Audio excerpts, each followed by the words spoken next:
¿Alguna vez te has encontrado repitiendo un patrón tóxico? Sientes que el cambio es posible, pero una parte de ti se resiste ferozmente a enfrentar un dolor antiguo. La psicología profunda, empezando por Sigmund Freud, quien conceptualizó las primeras teorías del inconsciente y luego integradas en el modelo de la psique por Carl Jung, nos muestra que el ego es el guardián de nuestra conciencia. Su trabajo es protegernos, a cualquier costo. Cuando el dolor es demasiado grande o la sombra es aterradora, el ego despliega una serie de tácticas sofisticadas llamadas mecanismos de defensa. El problema es este: mientras el ego te protege del dolor, también te aísla de la verdad. Si usas estos mecanismos inconscientemente, no estás sanando, estás construyendo una fortaleza que te mantiene prisionero. Tu energía se agota en mantener la ilusión y la sanación interior se vuelve imposible. Hoy vamos a exponer 7 de estos mecanismos a través de una historia de la vida real. Si reconoces más de 3, es hora de empezar el verdadero viaje de autoconocimiento. Pero antes escucha esta historia, y quizás, de algún modo, sea también la tuya. Ana, una diseñadora gráfica de 35 años, sentía un vacío que venía de la dolorosa ruptura con su padre. Decidió tomar un viaje de sanación interior y se fue a una cabaña en las montañas. Al empacar, una vieja carta de su padre se deslizó de un libro. El corazón le dio un vuelco, pero en lugar de leerla, la arrojó sin mirar en una caja marcada como trastos viejos. Se dijo a sí misma: no es importante. Eso quedó atrás, no me afecta en lo más mínimo. Pero ella no sabía que precisamente este es el primer truco del ego, la puerta de entrada a la negación. Creemos que al no pensar en el problema, este deja de existir. La sociedad nos dice que el tiempo lo cura todo, pero no es así. Lo esconde en las profundidades de la psique si no se procesa emocionalmente, y simplemente lo hemos empujado a nuestra sombra. Dando lugar al mecanismo de defensa número 1, represión, el olvido forzado.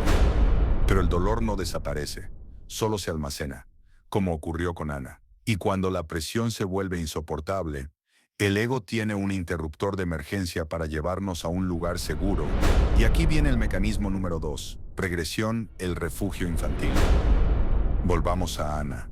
Una tarde, sintiéndose increíblemente indefensa y sola en la cabaña, Ana no quiso procesar la emoción adulta.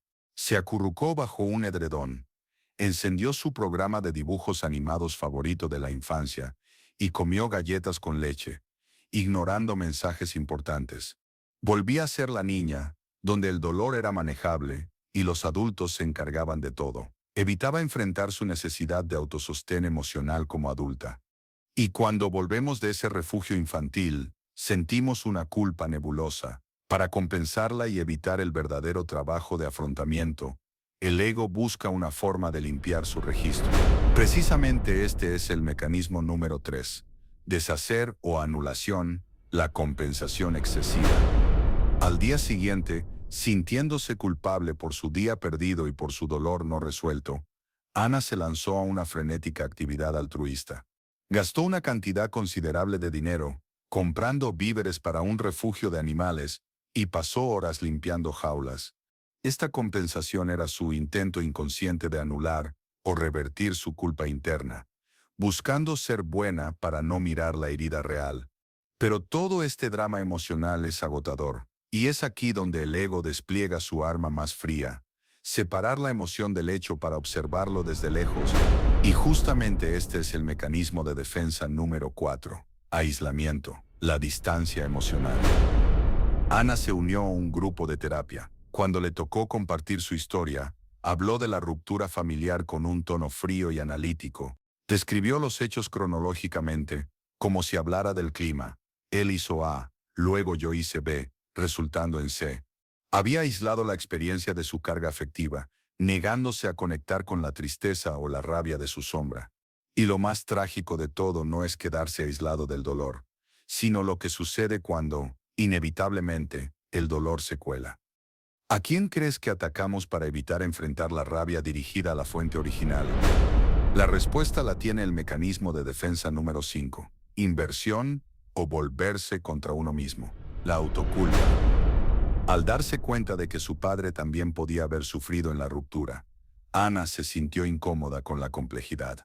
Para evitar la rabia o la crítica dirigida a él, Ana redirigió todo hacia sí misma. Si tan solo no hubiera sido tan testaruda, soy inmerecedora de amor. Asumió el rol de culpable, víctima interna, desviando el dolor del otro para proteger al ego de una verdad más incómoda. Después de asumir toda la culpa, la rabia no desaparece, simplemente se disfraza, y para que la sombra no la vea, la transforma en su opuesto, dando lugar al mecanismo número 6, formación reactiva, el exceso de positividad. Al enfrentar el creciente resentimiento hacia su padre que se colaba, Ana reaccionó con una bondad exagerada. Comenzó a hablar de él con una dulzura forzada. Lo perdono de corazón, es un hombre maravilloso, lo amo. Esta formación reactiva transformaba la pulsión inaceptable, la rabia, en su opuesto consciente, el amor idealizado para negar y ocultar la verdad de su resentimiento. Sin saberlo, trataba de ocultarlo, pero en su lugar actuaba con una amabilidad excesiva y poco sincera. Para manejar el caos interno, el último recurso del ego es sacar la sombra de sí mismo y verla proyectada en el mundo. ¿Hay alguien en tu vida que te exaspera o al que temes intensamente sin razón aparente? Si es así, seguramente te verás reflejado en el mecanismo número 7, proyección, la culpa externa. Un amigo le preguntó qué era lo que realmente temía de su padre. Ana, incapaz de asumir su miedo al rechazo, respondió: yo no le tengo miedo. Él es el que me odia, y es demasiado orgulloso para admitirlo. Él tiene el problema. Proyectó sus propios sentimientos y miedos, su propia ira, su propio miedo al abandono hacia su padre. Así, la culpa estaba fuera, y ella se mantenía a salvo, en la ilusión de estar sana. Y así, sin saberlo, Ana fue cayendo en las 7 trampas mortales de su ego. Pero, ¿por qué nuestro sistema psíquico permite este autosabotaje? La respuesta la encontramos en la intersección de 2 gigantes de la psicología, Sigmund Freud y Carl Jung. En primer lugar, es crucial entender que la teoría de los mecanismos de defensa es una contribución fundamental del psicoanálisis freudiano. Fue Anna Freud, la hija de Sigmund, quien los catalogó de forma sistemática. Estos mecanismos son los procesos inconscientes y automáticos que nuestro yo o ego emplea para protegerse de emociones, pensamientos o realidades demasiado dolorosas o amenazantes. Son, literalmente, el manual de instrucciones del autosabotaje. Carl Jung tomó las ideas de Freud y las llevó a una dimensión más profunda. Para Jung, el ego es ese centro de la conciencia, el guardián que sientes que eres. Este ego puede acceder a los contenidos más superficiales del inconsciente personal. Sin embargo, carece de la capacidad de acceder de forma directa al inconsciente colectivo o a los arquetipos en su estado puro.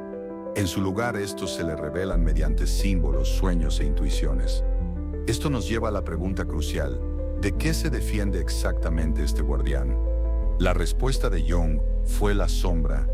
¿Pero qué es la sombra exactamente? Es la dinámica más personal y palpable de nuestro inconsciente. Surge de la unión entre un arquetipo universal proveniente del inconsciente colectivo, que es el molde de todo lo que negamos, y nuestro material personal reprimido. Tus heridas infantiles, tus impulsos inaceptables, tus talentos negados, todo ese dolor que Ana, en nuestra historia, estaba intentando evitar a toda costa. Es esta sombra poderosa la que gobierna nuestro autosabotaje. Desde esta perspectiva integradora, los mecanismos de defensa, concepto freudiano, son las tácticas específicas que usa tu ego. La sombra, concepto junguiano, es el contenido prohibido del que se está defendiendo. Cada vez que Ana usaba la represión, enterraba un pedazo de su dolor en la sombra. Cuando usaba la proyección, veía en su padre un aspecto de su propia sombra que no podía aceptar en sí misma. La perspectiva de Jung nos ofrece una hoja de ruta para el desarrollo del alma. En este camino, el proceso de individuación, los mecanismos de defensa del ego, son indicios de que la psique en su totalidad, guiada por el sí mismo, busca impulsarnos hacia una mayor plenitud e integración de la personalidad, superando la resistencia del ego a abandonar lo familiar. Estas defensas son señales, no el destino final. Los mecanismos de defensa, entonces, no son solo un muro que te impide sanar. Son las alarmas que suenan cuando te resistes a tu propio crecimiento. Indican que hay una parte de tu sombra, una herida o un potencial, que está pidiendo a gritos ser reconocido e integrado. Las defensas de Ana, como la regresión y la proyección, nos muestran que la raíz del autosabotaje es más profunda, está en el complejo parental. Esa niña interior herida es la que activa estos mecanismos de forma automática. En nuestro próximo encuentro vamos a revelar las 3 heridas arquetípicas que cargamos de nuestros padres y que son el verdadero motor de estas trampas. Entender la herida es el primer paso para sanarla. No te lo pierdas. Y ahora dime en los comentarios cuál de estas 7 trampas del ego usas más a menudo para evitar tu sanación. Si este video te ayudó a dar luz a tus defensas, dale me gusta, compártelo con alguien que lo necesite, y suscríbete.